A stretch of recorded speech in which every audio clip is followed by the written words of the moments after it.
All right. I guess we're back. Episode 4. Episode 4. My name's Ryan. I'm the moderator of the podcast. I also write articles and run the Twitter, and I'm joined by Alex. He's my co-lead. He also writes articles and runs a social media outlet for the Chroncast. And I'm also joined by producer Zach, who is really just here to enhance our perceived knowledge of hockey, and also talk about combat sports. And, produce. Yeah, and produce the podcast, obviously. Kind of an important job. Yeah, we wouldn't really have much of a podcast. It would just be shitty voice memos without him. Alright, first thing. So, the Canucks play Anaheim tonight, but we should backtrack a little bit and talk about the game against LA from a couple of days ago. Yeah. I unfortunately didn't watch the game, but from the highlights of it and obviously the scoreline, it looked like one of our worst efforts this season. Yeah, I would say unfortunately is not the right word to describe missing that one. Apart from that 10-7 game against Minnesota, that might be the worst game I've seen us play this year. Just nothing worked. Demko had an off night. The forwards didn't look good. The defensive structure wasn't there. That was just a mess, really. Yeah, and it's really unfortunate to see that in a game that I think the Canucks have to win. Mm-hmm. Because going into that game, I said that was a must-win for them. So it's really a giant letdown to see them perform like that in front of a team that they should be beating, a team that is really only fighting to get a wild card spot, whereas we're still somehow atop the division despite being 5-1 in our last 7 games now. Yeah, we're still at least in the President's Trophy race at this rate. Yeah, but I'm not particularly worried about the President's Trophy. I'm worried about playing with enough consistency to win the division and look like a threat going into the playoffs. Yeah, of course. I don't even want the President's Trophy. I'm a little bit too superstitious and believe in the President's Trophy curse, but to say that we're even in the race just shows how far the team has come, which makes it all the more frustrating with how we've played the last couple weeks, where it just hasn't been up to the standard we've been used to this season. Yeah, and it might be a little bit of an overreaction, but when I see how they've been playing recently, it again reminds me a lot of that Rick Tocchet Coyotes team from the 2020 season. So I'm really hoping that they don't continue down that pathway that the Coyotes took by trading for a star player before the deadline when they were atop the division and then immediately crashing and basically almost sliding out of the playoffs. Yeah, Zach, do you have anything you want to say? Not really. It is. The only thing, as an outside observer, I've noticed is that it's very interesting that in 5 months or whatever, we've gone from kind of just expecting this to be another season where we fill up the numbers of the league to being genuinely concerned that we're going to collapse from one of the best teams in the league to middle of the pack. It's weird how quickly that happened. I feel like the concerns are justified. The team has obviously overperformed, but if they want to be competing for a cup, like they say they are, like the front office has, acted accordingly, then they can't really afford. I guess it is in part a little bit of trauma of being a Canucks fan, but at the same time, when the front office and the team want to start acting like they are cup contenders and they want to start playing like that, having stretches like this does warrant a little bit of a panic, in my opinion. No, I think it's definitely warranted. It's just kind of like what Zach was saying. If you told any of us before the season that in March this would be our biggest concern with the team, rather than, oh my god, everything's on fire, we're collapsing like we felt last year, it would be quite surprising if nothing else. Yeah. Alright. I think we should maybe move on. We've got the game tonight. At the time we're recording, it is 2:30 on Sunday. So the Canucks are playing Anaheim with puck drop in about 2.5 hours. I think this is an absolute must-win for the Canucks. Yeah. They can't afford to lose to a team like the Ducks, especially on this stretch. I think this is a very important game for them to rebound and gain that confidence back, because they've lost a lot of games over this stretch to good teams. But I think having a team like Anaheim sort of breaking that up can help them curve it the other way so that going forward they're more prepared for those tougher games again. Yeah, I totally agree. This is a big opportunity against what is really just one of the weaker teams in the league, we need to take this. This is not a game that you can afford to blow. Have we seen who's in net tonight? No, but I'm imagining it'll be Casey DeSmith. That's what I'm assuming. More than anything, also, it's a big opportunity for him. He's had a rough last couple of starts, and I think he needs to regain some confidence. This could maybe be a good team to have that against. If he can put in a good performance against the Ducks, even if they're not a good team, just having a good performance to break up some of the weaker ones he's had would be big for him. Yeah, and I believe he'll be going against, right now it says he's expected, I believe he'll be going against John Gibson, who hasn't been good this year. Yeah. He's had to deal with the Anaheim Ducks in front of him. Yeah. But I think, and obviously the projected lineup that I saw, shout out Canucks Access on Instagram, had Ilya Mikheyev as the first line winger, I believe. The what? The first line winger. That's a choice. I understand that it's a choice, but I mean, when you pay a guy like that and he goes through a slump like this, I think it's a better reaction to try and give him that ice time against a team where he could get a few pucks in the net, as opposed to just being reactionary and trading him for peanuts. Yeah. I think that Tocchet has, well, I guess we'll see how it plays out, but the way I see it, Tocchet wants him to get back on his horse, just maybe give him a couple of gimmies to just try and up his confidence again. Mm-hmm. Yeah, I think the best case scenario for Mikheyev is certainly trying to have him regain his form and get back to the player we know he can be. But I've started to question if that'll happen in Vancouver or if he does need that change of scenery, but again, it's important to not be overly reactionary to a slump.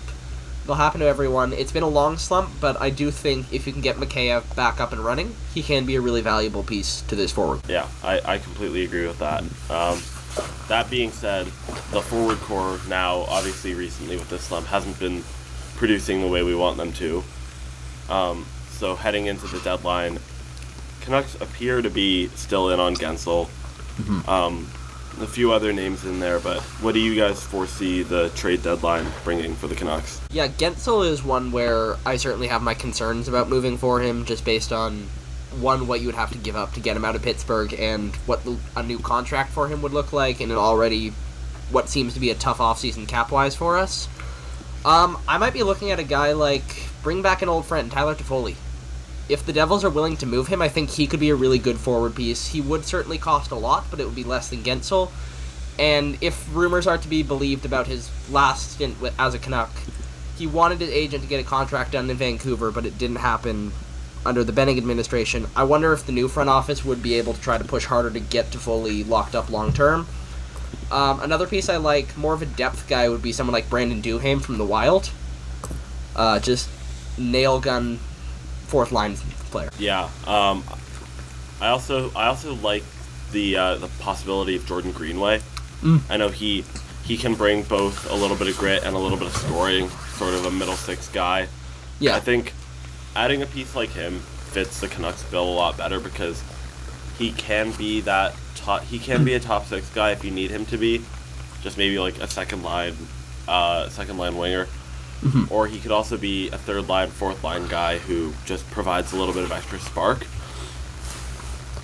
And I think that just, considering obviously the Lindholm trade already, bringing in a massive piece and moving a lot of assets around, I think that a piece like Duhaime or Greenway would make a lot more sense for the Canucks. Yeah. Especially heading into the playoffs, and especially now with Dakota Joshua injured.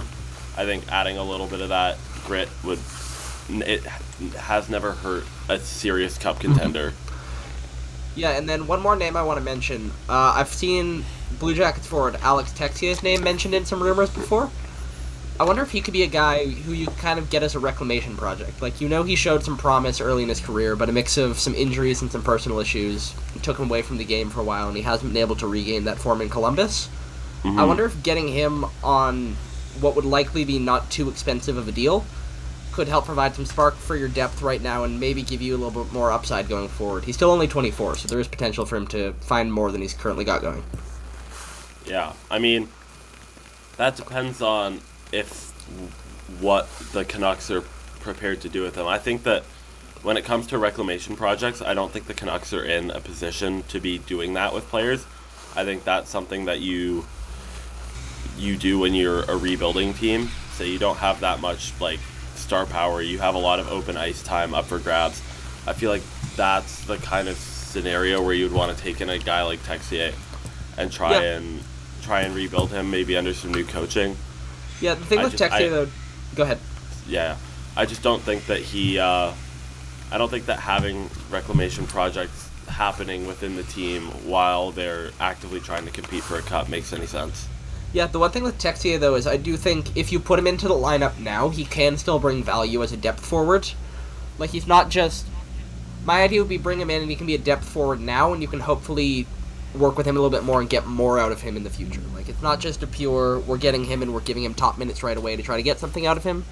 You can get value out of him in the short term and the long. Yeah, I think that makes sense, actually. I think for those low level minutes, it's not necessarily a good idea to get a flashy guy like Texier. Like, he's shown a lot of promise. I definitely agree with that, but I think he shows promise in the same kind of areas that Kuzmenko did that resulted in a trade for him. Like, he wasn't necessarily... Texier, as far as I'm aware, isn't necessarily a two-way guy. He's more just like, offense and like, soft hands and good playmaking.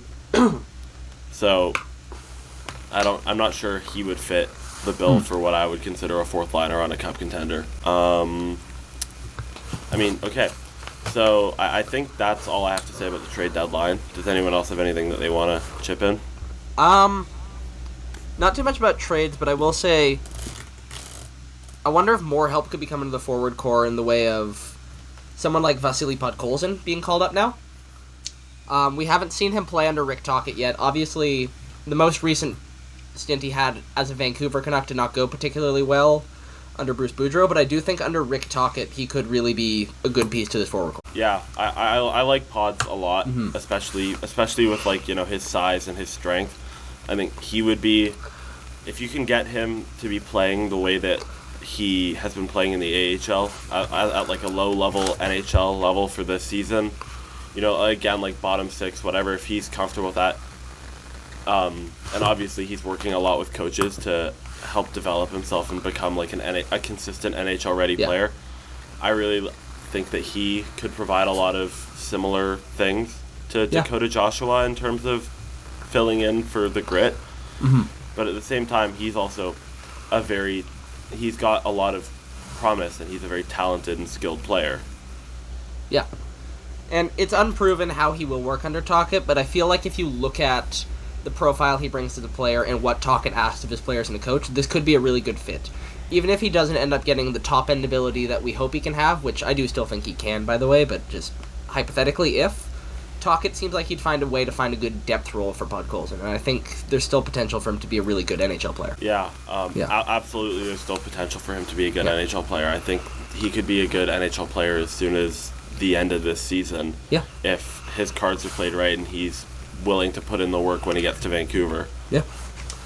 So I guess moving away from depth, moving more into top six, it's been kind of like hot and cold, I guess you would say, depending on who it is. I think the only player that we have who's been consistently in good form recently has been in the top six, obviously, has been JT Miller.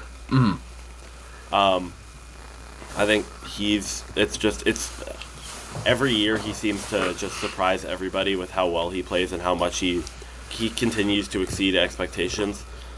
I think even within the Canucks fan base that loves and appreciates him, he can even end up being underrated at times because, he got that new contract and everyone was like, what the hell are we doing? Like, he was, what, he's 28 now, 29? 29 or 30, I think. And it was just like, everyone was like, oh, why are you paying an aging player like that so much money? But every year it seems like he's been getting better, and it's just been really a joy to watch. Yeah, I don't know if you were watching the game against the Penguins, and I don't know if this was audible on TV, but I was fortunate enough to be at that game, and you could hear the crowd chanting his name, and having experienced that in the arena, I don't think I've heard Rogers Arena chant a player's name that loudly since Roberto Luongo. It was just incredible to see him get the recognition from the crowd there for... I think it came in response to a shift where he made multiple really strong clearances on a penalty kill. Good to see him get the recognition for it. He deserves it. Yeah, absolutely, he deserves it. I think he's like a perfect example of just someone who has worked really, really hard, and it's year after year after year, he seems to be having to win over fans, convince them that he first had to convince them that Benning was making a good decision by trading a first rounder for him. Then he had to prove that he was that he was the right choice over Horvat. And I think now that he doesn't have much else to prove. I think he's proven himself. Yeah. It's nice to see him get that kind of recognition. It really is. Yeah. So, Alex. Yeah. Would you like to lead the next segment for me? The Would You Rather? Sure.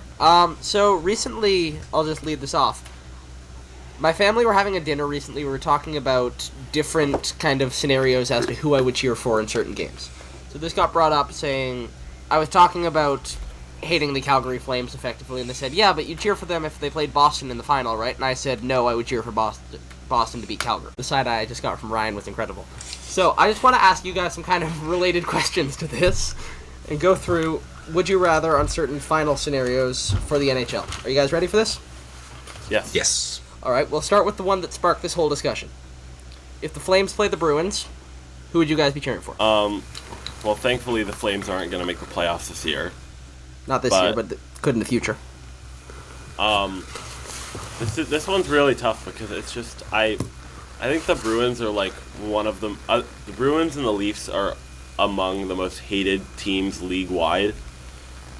And I feel like it makes it really difficult to cheer for either of them in any scenario, regardless of what it would mean for the Canucks. I also do have family from Calgary, and I know that it would make it really interesting in my house in particular to see the Flames in a cup final against the Bruins. I think this one would be just like completely. This is almost the worst scenario I can imagine, because it's either. I think I would genuinely cheer for the Flames. Yeah? Actually, wait, no. No, I think I would genuinely cheer for the Bruins. Okay. I think I would Zach? cheer for the Bruins. If the Calgary Flames and the Boston Bruins faced each other in a Stanley Cup final, I would start watching lacrosse.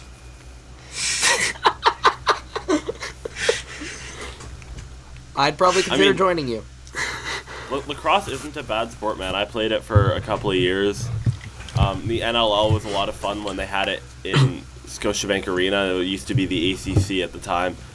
But they ended up moving them to Hamilton. God knows why. But yeah, I think lacrosse is a very viable alternative to this solution. Yeah. I'll just go through a few more. Flames Leafs. This to me is the worst possible scenario. Give me the Flames. Give me the Flames. No, not even gonna hesitate on that one. I'm a Torontonian Canucks fan. I can't even picture the Leafs winning the Stanley Cup or getting close to it without some form of rage filling my body. Zach, what do you think? So I'm gonna have a very strange answer here. For games 1 through 3, I'm gonna cheer for Toronto. Then 4 through 7, I'm going to be the biggest Calgary Flames homer you will ever meet. You know exactly what that's setting up. I mean, I know exactly what you're setting up there. I think that would be perfect. That would be perfect because you'd be able to get just a little bit of misery out of the Flames fans for those first 3 games. But I would probably. Personally, I would wait until until the third period of Game 4 to change my allegiance. Yeah, personally, I think I'm going for Calgary on this one. I just don't think there is a scenario on this planet that could bring me to cheer for the Leafs.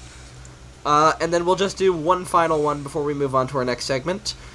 This is not a final scenario, but this is an Eastern Conference final scenario. Leafs-Bruins. This has happened a few times. What are you guys doing? Give me the Bruins. Give me the Bruins. Yeah, it's just I remember 2013 when, and obviously the other years when Boston beat the Leafs, and I don't remember ever having a problem cheering for the Bruins in those scenarios. I remember watching the 4-1 blown lead, watching it in my house with with my family, and just like us, like a family of Canucks fans, just sitting on the couch and just laughing hysterically. And yeah, it was a pretty fun feeling. I was 8, but it was a pretty good memory. So I definitely think that Bruins, no hesitation. Yeah. Again. Zach? I'm going to go Bruins, but I also hope it's a collapse because it would be absolutely hilarious to watch TSN burst into flames. As They've they done did it the past few before. times this happened. Yeah. For those who can't tell, I just enjoy abject chaos. I, like you guys, am going for the Bruins here. It's what I've always done in the past. A few times I've been the only one in my house cheering for the Bruins in this, where my family would end up cheering for Toronto based on they'd rather see a Canadian team win, but I don't tend to I don't like the Canada's team narrative. I tend to cheer against other Canadian teams in the playoffs. Yeah. So I think, at this point, I'm a Boston fan until the moment Game 7 ends. No, I've had no issue cheering against Canadian teams. Yeah. The only Canadian teams that I will cheer for in the playoffs are the Ottawa Senators and the Winnipeg Jets. Exact same. That's more so because they don't really do enough to be hated. I mean, the Jets kind of have the Canucks number, like, historically, but at the same time, just at the same time, and they're a joy to watch in the playoffs. Like, you can't hate the whiteout. Oh yeah, the Senators in 2017. Senators in 2017 was also a joy to watch. Yep, loved having Alex Burrows on that team. Yeah, loved having Alex Burrows on that team. So other than that, I think I'm good with the Cup staying in the States as opposed to entering Ontario, Alberta, or Quebec. Yeah, I agree with that. So I think that's really all I've got for Would You Rather this week. We may bring this back on future episodes. We'll see. I think we should probably talk about the big news of the week. What, the Whitecaps game? No, I'm more referring to the fact that the Canucks signed Elias Pettersson to a mega contract.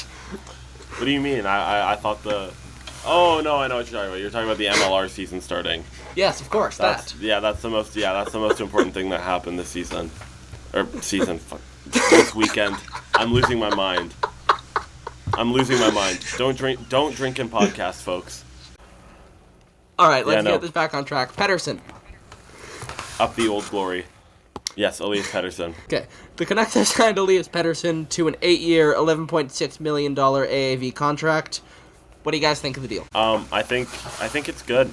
I mean, it's always for me, given the Canucks cap problems historically, it's always gonna put me a little bit off watching that much money go towards one singular player. Mm-hmm. But at the same time, no one is more deserving of that money than Elias Pettersson. And with the cap most likely going to boom over the next few seasons after kind of being stalled over COVID, it's gonna look like a better and better deal when you start to see more comparable players to Pettersson getting different types of money and the type of money that they will end up getting. Yeah. I think when Connor Bedard signs a long-term contract at this rate, it's gonna be this is gonna be chump change compared to that. Yeah. So it's a good deal, and it'll lock him up for most of the remainder of his prime. Mm-hmm. And it sets the Canucks up well so that if they want to continue to keep him so that he can play out his career in Vancouver or play out the end of his prime in Vancouver, they can do it on a lower price tag if need be. Mm-hmm. Interesting note I heard watching SportsCenter last night as well. Apparently the Canucks core four, which is Pettersson, Hughes, Miller, and Demko, are set to be making $15 million a year less than the Leafs will be paying their core four next season when the Pettersson contract kicked in. So you can say this is pretty strong cap management from the front office. Zach, anything you have to say about the deal? I guess it's nice to have it out of the way, because I remember at the start of the season, the entire discussion was, we're not even talking about this until the end of the season. So it's nice to kind of have it out of the way and not have to hear or partake in some knee-jerk reactions of, why are we paying this guy 9 figures? Or, we should be paying him more than he wants because he's been playing so good the last little while, especially with a player who at times can be very streaky.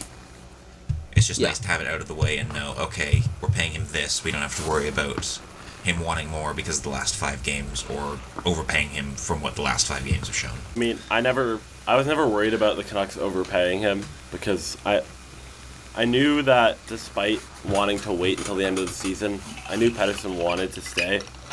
And he does understand, as I hope most NHL players would understand, that while they obviously deserve a lot of money, there's a certain cutoff where they understand that they can't be taking that much in a salary cap league like the NHL, where the salary cap is as low as it is. I did like that stat about our core four compared to the Leafs core four, especially because ours has a defenseman and a goalie. Yeah. And they barely have those. Mm-hmm. I mean, they have a few good defensemen. You have Morgan Riley, but he's no Quinn Hughes. Yeah, you have Morgan Riley, but he's not Quinn Hughes, and then you have Elias Samsonov and Joseph Wool. Joseph Wool. Is he the backup still? I think so. Yeah. I don't watch the Leafs play for my own mental health. The Leafs goaltending situation over the past few years has been comparable to them in the playoffs the past 20 years. Hilarious. Yeah, really. But yeah, anyway, going back to the PD contract, I agree with you guys. I'm a fan of the deal. I think he's had a rough last couple weeks recently, but at the end of the day, this is a guy who I think has the potential to be the greatest player in Canucks history. I don't think he guaranteed will be, but I think he has the potential to. So getting him locked up long-term and making sure he's staying in Vancouver is going to be huge. And it sets the tone at the deadline well. We have this out of the way now, so we can go into future negotiations for trades and other extensions, knowing that we have this done. Yes. Just very quickly before we move on, I think just shout out Judd Brackett. Because without him, Jim Benning drafts Cody Glass. Oh my god. So yeah. Imagine that world. Imagine the world where Elias Pettersson is like, who picks after us? Elias Pettersson is like a Vegas Golden Knight.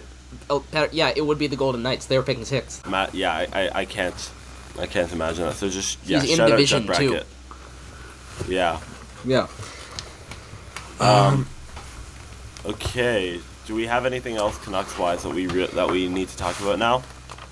I just want to quickly bring up the play of Arshdeep Bains during his brief stint with the team. Yep. It doesn't need to be a long thing. I just want to say I really liked how he played most games, and I'm glad they've sent him down so he can develop a little bit more. I think there is he's still a bit raw, but this guy I think is going to be a really good NHL player. Yeah, I think he played. He definitely showed some promise over the stint. I do think that keeping him in the AHL is the right move for his development, and I'm excited to see him. Hopefully, him and Podkolzin will hopefully be able to take over some of those depth roles in the future. And with the number of expiring contracts we have this offseason, you're going to have to assume a couple of Abbotsford players are going to need to make the jump. If you can have Podkolzin and Bains spending most of next season or all of next season in the NHL, that'll be huge. Yeah. Yeah. All right. Let's move on to other sports topics. So, let's talk first about the Vancouver Whitecaps and two different topics about the Vancouver Whitecaps. First off, Russell Teibert has officially left the club after, 16 seasons? I believe. From basically the first MLS game until last season. Teibert was a roster player and a captain with the Whitecaps. He also played for the senior national team at a certain point. Mm-hmm. And just overall, a long career in Vancouver. Mm-hmm. Definitely a club legend, I would say. Not necessarily because of how he played, especially near the end of his contract, but just the sheer amount of time that he had at the team. I think that he was a role model and a captain, and now that he's gone, it sort of turns a new page. Yeah, impressive longevity, if nothing else. Is there nothing else? I'm trying to be nice. I mean, okay. Everybody likes to rip on him for the past couple of seasons that he's produced with the team, like the past 3 or 4. But at the same time, 5. Okay, sure. But 6. At the same time, he led this club like through the mud, and he must have been doing something right if he was even when he wasn't on the field. Like, he barely played last season, and even when he wasn't on the field, he somehow managed to stay within the club for years, despite a lackluster on-field product. And I'm not, by any stretch of the imagination, I'm not saying Russell Teibert has been a good player over the past few seasons, but he is definitely a figure in Whitecaps history, an important one at that.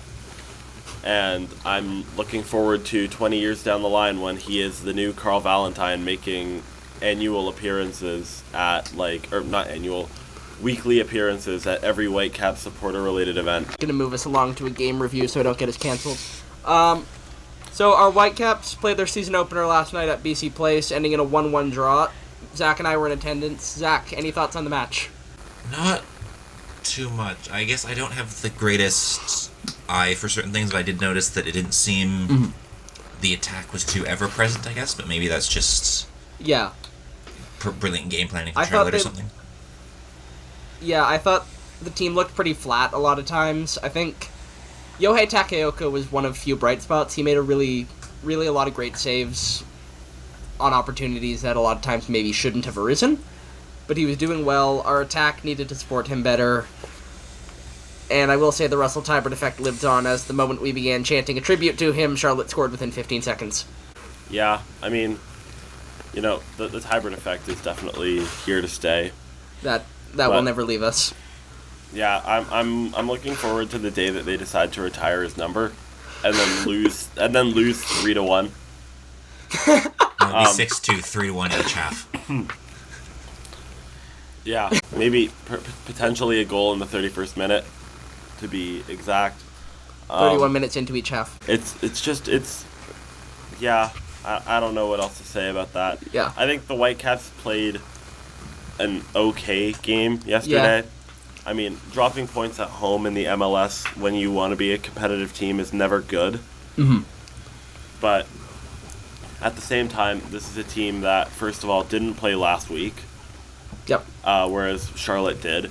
This is a team that has played, 2 competitive fixtures in leading up to this, and then just a bunch of friendlies against lackluster opposition, USL teams and whatnot.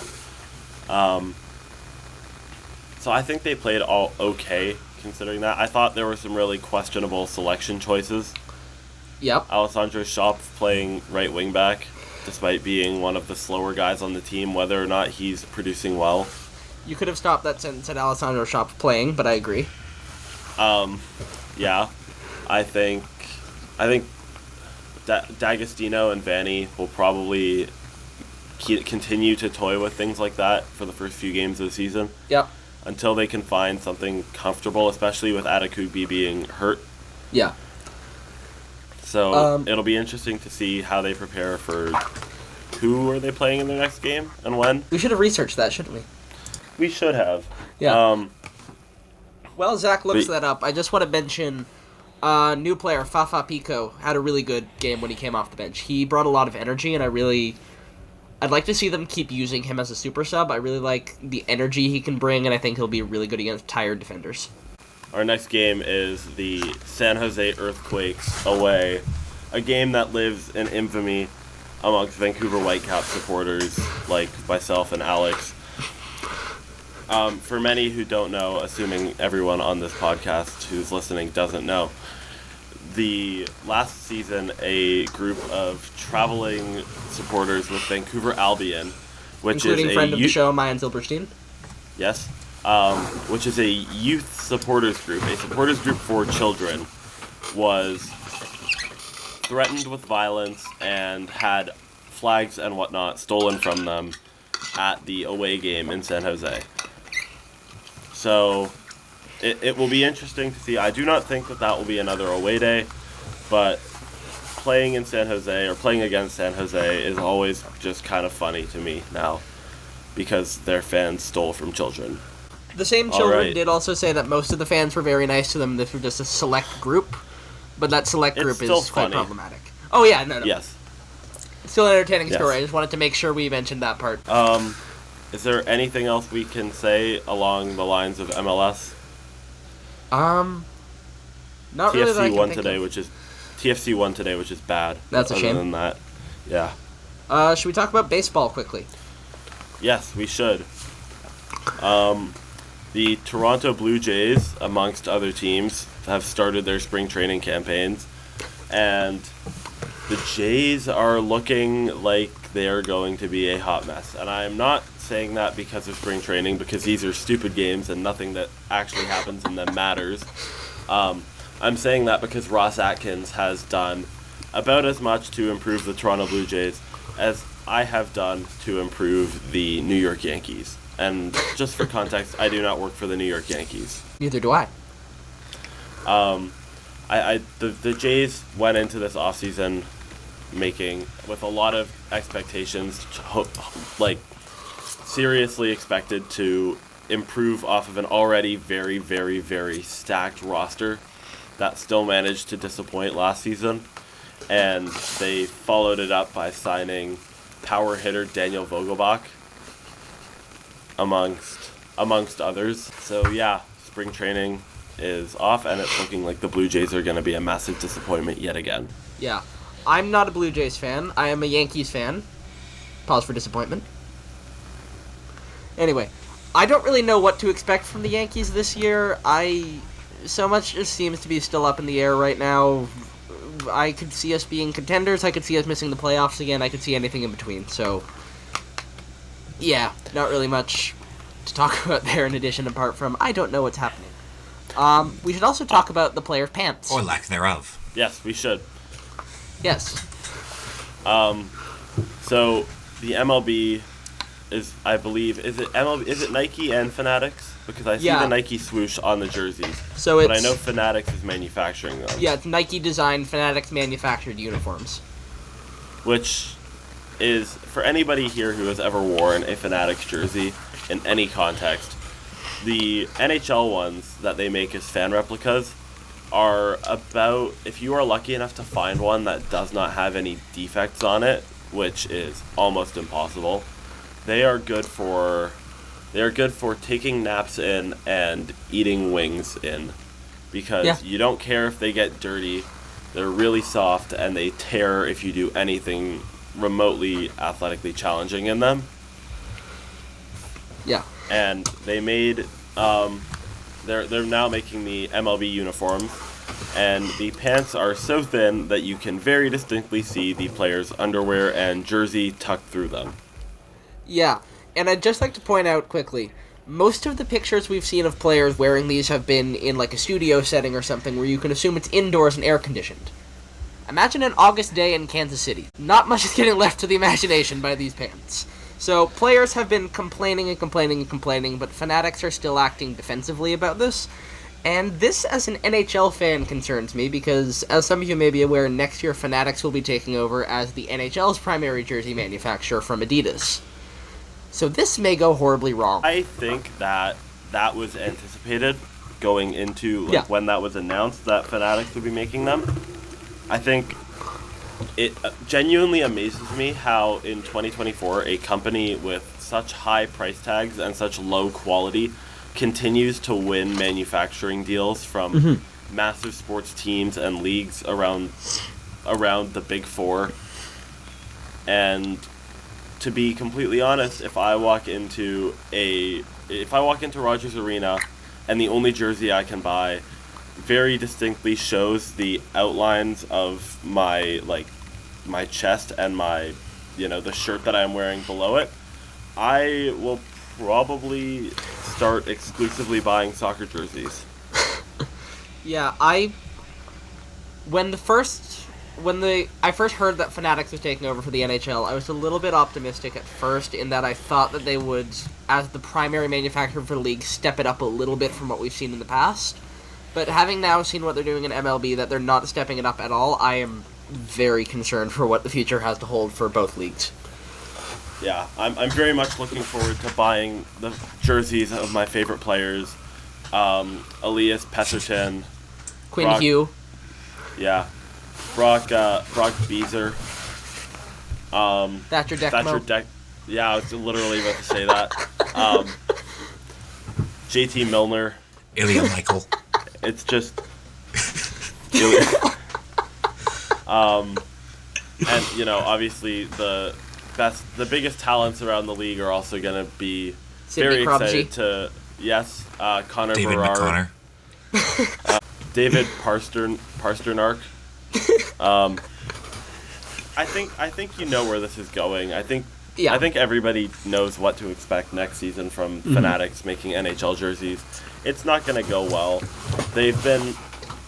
It's almost amazing and impressive to see how stubborn they are when it comes to improving the quality of their goods.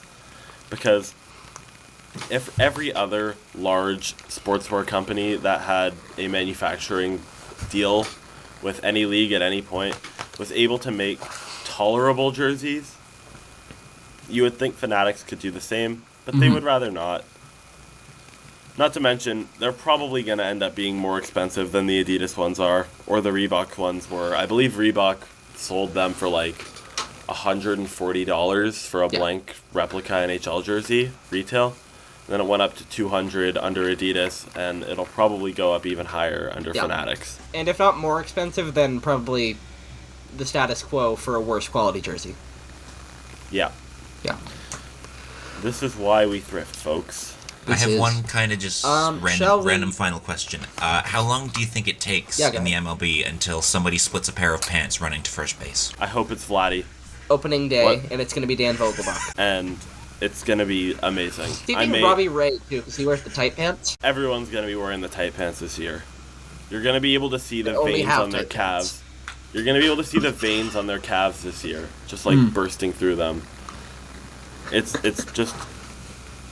Yeah, I am quite excited to see what kind of underwear Vlad Guerrero Jr. wears, though, this season. Because I'm imagining I'm going to be able to get quite the glance, thanks to the lovely people at Fanatics.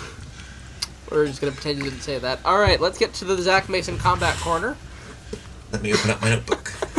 Zach. Hello. Are you ready to go? I sure hope so. I did my homework this time. Well, we're going to find out, aren't we? Let's talk about the biggest name in boxing to start things off. There's been some news around Canelo Alvarez recently. Let's hear your thoughts. Yes, so for those who don't know, he had signed an exclusive deal with Premier Boxing Champions, which is now being broadcast on Amazon. And in the last 10 to 14 days, it has started to collapse like the world's worst house of cards. They apparently don't have enough money to pay him, as well as a lack of opponents for him to fight, so he's allegedly just exited his contract with them. Alongside that, Terence Crawford is another, probably their second biggest star. He's also left because he only had one fight with them, and they're not exactly in a rush to do anything. So it'd be very interesting to see, one, where they go from here, because they have a roster that's about as deep as a puddle over there. And also to see if Amazon even wants them, because Amazon isn't, like, there's no underwriting from Amazon. There's basically just a big screen for them to glue the fights on, and maybe a little bit of social media help. That's all I've really seen that it would be. Anything else on this, or should we move to the next topic? It's probably about all I want to say. Okay. Let's talk about the upcoming fight between Anthony Joshua and Francis Ngannou. What do you think about this one? I'm not the biggest fan of these like crossover style events, but that's because I'm an old man who yells at clouds. But this one does have a mild bit of intrigue to me, I suppose, because Francis Ngannou in October, he went 10 rounds with Tyson Fury, who's 1 or 2 at heavyweight in terms of like best fighter. So this is a very good chance for Anthony Joshua, who he's fighting on March 8th in Saudi Arabia, to kind of get one over on Fury, because they've had this weird war of words, I want to fight, no, actually we don't want to fight each other type of rivalry. So if he can go out there and stop Francis Ngannou in, let's say, 6 rounds, 1, he'll be the first person to have done that in any sport, and 2, that'll be a massive leg up on Fury, who looked awful in that fight. Like, he got dropped, he couldn't really use his size to his advantage. He was getting muscled around by a man who, I would like to remind you, is 37, and this was his first professional boxing match. Yeah, Ngannou's always going to be an intriguing person to watch just because of the power he has behind his punches. Especially with, because Joshua, he's had questions of his chin and his heart, and you don't really want to go in against Francis Ngannou with a questionable chin, because he's probably one of the hardest hitting men any combat sport's ever seen. And that's that's basically how he won a world title in MMA, was having the touch of death, as Faraz Zahabi would call it. Yeah. Yeah. Ryan, anything you want to ask him about here? Combat sports? Yeah. I mean, I'm not one for the combat sports that take place in a ring. I'm more a fan of the ones that take place on ice rinks. So, Rempe versus Reeves happened this weekend. Zach, what are your thoughts on the Matt Rempe CTE tour? I am going to be very intrigued to see what route he goes down in about 12 years. But the only thing I really have to say technically is it was quite funny to watch him struggle at distance against a man who is about a foot taller than. Like, if you see the fight, Ryan Reeves, most of the time he would make Rempe miss just by leaning back, which for a guy who you're a foot taller than is not exactly. It's not exactly something you want to see. Yeah. I'm really enjoying watching that kid. You know. Oh yeah. 6'7", just going around and taking on all of the biggest goons in the NHL. Yeah. I think Matt Martin said he felt like Rempe had a bigger reach than Chara. Yeah, well, I mean, that's why I love watching him, because there hasn't been a dude in the league that's like this big and actually physical, Tyler Myers, since Zdeno Chara. Mm-hmm. You know, I think it's been really fun to see just like another goon in the league. Yeah, you thought Ryan Reeves was going to be the last enforcer, but maybe we have another one. This is also what happens if you make a player that's my height and weight and in NHL and just put him through a sim. He just becomes Matt Rempe. Yeah. I think the last time I did that, I had like, I want to say like 400 penalty minutes and like 20-something fights in a season. In the 80s, that would be weak. Yeah, in the 80s that would be nothing. But nowadays, that's, you know. The 80s, they're calling you soft. Yeah, in the 80s they also had like a cigarette and a coffee as their pregame meal. So. And the goalies couldn't go down on their pads. Anyways, going into one other sport, the Max Verstappen podcast returned this week. Nothing exciting happened in that race. Yeah. We're going to have another season of this, Formula One fans. Get ready. Anything else anyone wants to talk about? Well, I mean, I don't understand why people like F1. It seems like I can understand why it would be an entertaining sport, but when a sport is that dominant over a singular like that dominated by a singular athlete, I don't understand how that can be like exciting at all. Yeah. I started watching F1 in the Verstappen era, so I can't really comment on what it's like to not have this. Yeah, it's just you know, it is not great. Yeah. But yeah. Anyways, one more thing I'd like to talk about, and I'm sure you guys will also be able to join in before we wrap things up. We went to the HSBC Vancouver Sevens. We did. Between last episode and now, and it was my first time going. It's such a blast, man. It is. It's so much fun. The atmosphere was unreal. The fans were very drunk. And yeah, it was just awesome. Yeah, it's the best party in Vancouver. Yeah. And I think we all can't wait to get back next year when they come back around. Yeah, well, I mean, assuming we continue, we get to keep it, even though the Canadian men will not be competing. Because they've announced that it's coming back next year. They have confirmed. Oh. Yeah. Perfect. And okay. Other spots on the Sevens Tour don't have teams playing. Like, they have a Singapore event, a Dubai event, and teams aren't playing from those countries, so... It'll be different without... Women's. Yeah, and we have the women's team. It'll be different without the Canadian men's team playing, but it'll still be a great tournament, and we can still cheer on the women's team, so... Yeah. I'm still really excited for next year. For anyone wondering why the Canadian men won't be playing next year, there is relegation in World Rugby Sevens, and Canada have just come last in 2 straight tournaments without winning a single game in either of them. So, it's, not looking too good. It's bleak, but the women's team are looking pretty strong, so it's nice to have some representation of competent Canadian rugby. Yeah. It is also nice to see rugby powerhouses like Argentina continue to strut their stuff in Vancouver. I mean, Argentina are genuinely a good rugby country. They They finished are, just- fourth at the World Cup. Yeah, as somebody who's not super into rugby and has kind of just started learning the sport, it's weird seeing Argentina be so dominant, even though I know they're good, because it's not a country you would associate with rugby. Like, you'd associate New Zealand, South Africa, countries like that, not Argentina, that's a soccer country in your head. So seeing them dominate at rugby is quite cool. It's cool to watch. Yeah. All right. Well, do we have anything else that we want to talk about? I think we're pretty much ready to wrap things up. All right. Well, if you've made it this far, why? But Congratulations. if you've made it this far, thank you for listening. And I guess we'll see you at the next episode. See you then.